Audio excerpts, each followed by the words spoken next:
আসুক পরের জন কি আসা। সুমিত্রা মণ্ডলের একটু দেখো তো বাবা। সুমিত্রা মণ্ডল, হ্যাঁ, আজকের 3টে ডাবের ওষুধ খাওয়া হয়েছে, আর জলটা তুলতে পারিনি আজকে। স্নান করেছে?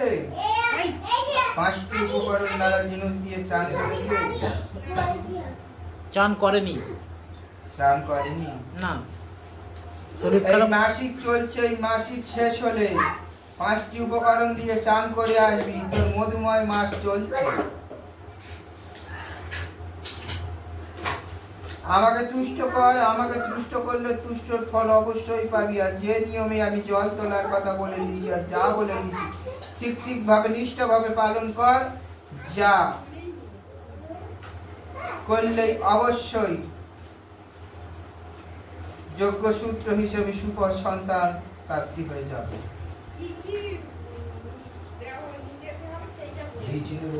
না না না, 5টা মেথি, আম, বকুল, আম, অর্জুন, বকুল, মেথি, কাঁচা হলুদ, এই 5টি উপকরণ বেটে স্নান করবে। 2 লোকেই স্নান করে আসবে, গঙ্গা স্নান করে আসবে।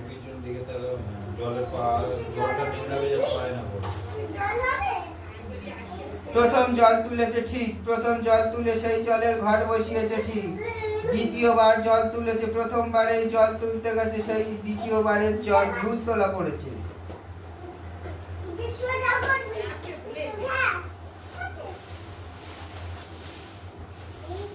পথের সম্মুখ দিয়ে যেই ঔষধ বলে দেওয়া হয় না কেন, সেই ঔষধ সামনে যারে পর তারে খেয়ে নিতে হয়।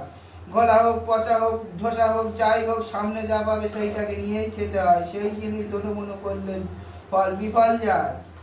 মনকে এক করতে হবে, লক্ষ্য ঠিক করতে হবে, করে সেই জিনিসকে সংগ্রহ করে নিতে হবে।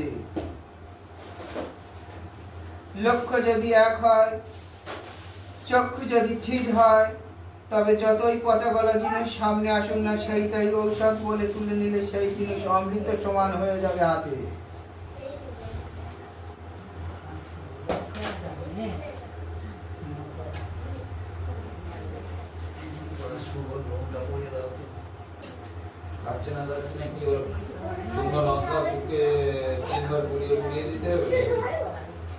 পায়ে থেকে মাথা অবধি 3টে মোটা সহ শুকনো লঙ্কা গুলাবি 3 বার। গুলিয়ে নেবার পর নাভির ওপর থেকে 3 পাক ঘুরাবি। ঘুরিয়ে নিয়ে আগুনের মধ্যে পুড়িয়ে দিবি 3 দিন।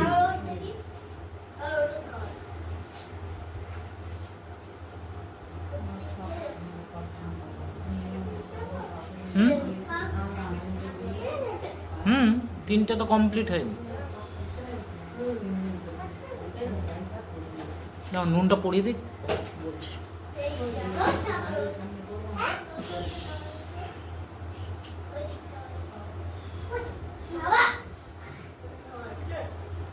আচ্ছা, সামনের সোমবার বাবা ওর প্রকৃতির সাথে কেমন ধরনের মিল ছিল দেখ। এই 3 সোমবার 3টে ডাবের ঔষধ পূরণ হচ্ছিল, আর এর সাথে স্নানের যোগ ছিল। স্নানের যোগে স্নান করা হয়ে গেলে এই মাসিকের সময় চলাকালীন মাসিক শেষ হয়ে যাবে, তারপরে স্নান করে আসবে। স্নান করে আসবার পর পূর্ণ 2 জনার একসঙ্গে মিলিত হওয়ার সময় ছিল। আর এই মিলিত সময়ের মধ্যে যদি ঠিক মতো সমস্ত কাজ যদি করতে পারত, এই সময়ের মধ্যে ওর সামনে চৈত্র মাসের মধ্যে ওর গর্ভধারণ হয়ে যেত অবশ্যই।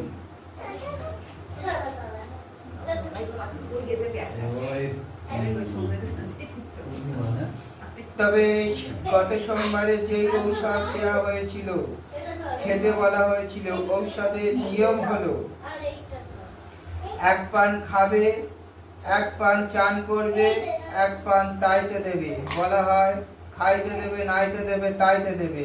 এই কথার অর্থ ভালো করে বুঝে নিতে হয়।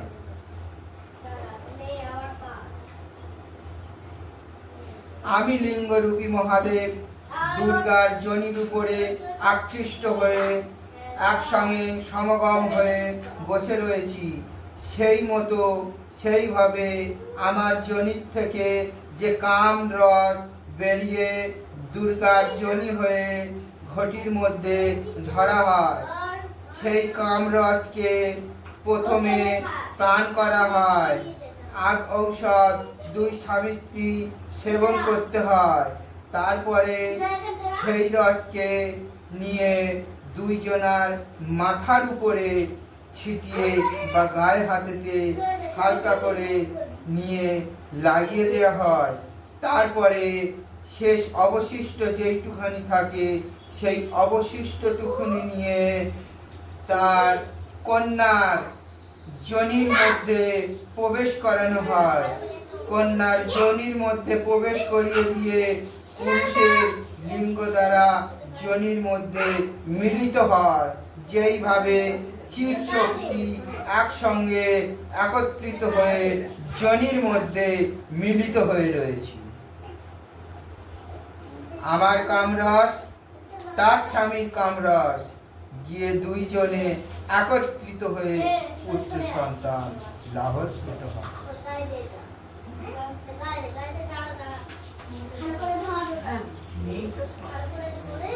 তাহলে কি আরেকবার ওই আমার ভক্ত অনেক ছোট,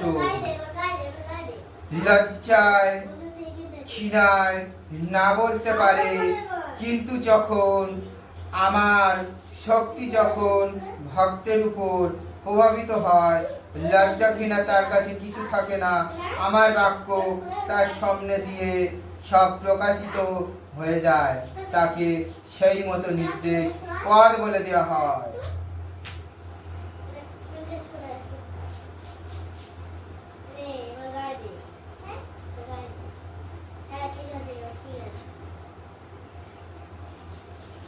তাহলে সামনে সোমবার তাহলে কি করবে একটু বলে দাও। আর স্নানটা কবে করতে যায় বাবা? স্নানটা তারা বলেছে তো ছুটি যদি পায় রবিবার পাবে, তাহলে রবিবারে স্নান করে আসুক। আজকের বারে সোমবার, তার মধ্যে মাসিক ঋতুকালীন সময় শেষ হয়ে যাবে, রবিবার স্নান হয়ে যাবে, সোমবার আমার আসনে এসে পৌঁছাতে পারবে। আবার কি পঞ্চামৃত করতে যে হবে? পঞ্চামৃত দ্বারা করে নিয়ে গেছে সেই পঞ্চামৃত নিয়ম যদি ভুল করে থাকে তাহলে পুনরায় করে নিয়ে যাক, গিয়ে দুই স্বামী স্ত্রী মিলিত হোক।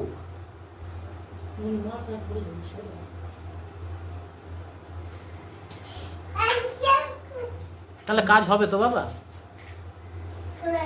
যদি না ভুল করে, নিয়ম যদি ঠিক করে, এটি আমার অবশ্যই হবে হবে হবে। আর যদি তারা ভুল করে আমাকে দোষারোপ করলে কিছু হবে।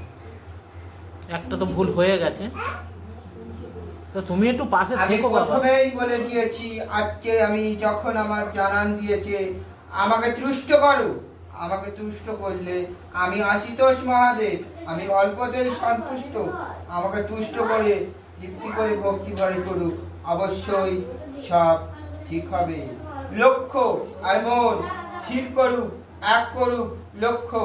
অনেক জায়গায় গিয়েছি, অনেক ডাক্তার দেখিয়েছি, অনেক ঠাকুরতলায় গিয়েছি, অনেক মুসলমানের দোয়ারে গেছি, অনেক চাল করেছি, অনেক কিছু করেছি, কিছুতে কিছু হয়নি। লক্ষ্য মন স্থির এক করো, অবশ্যই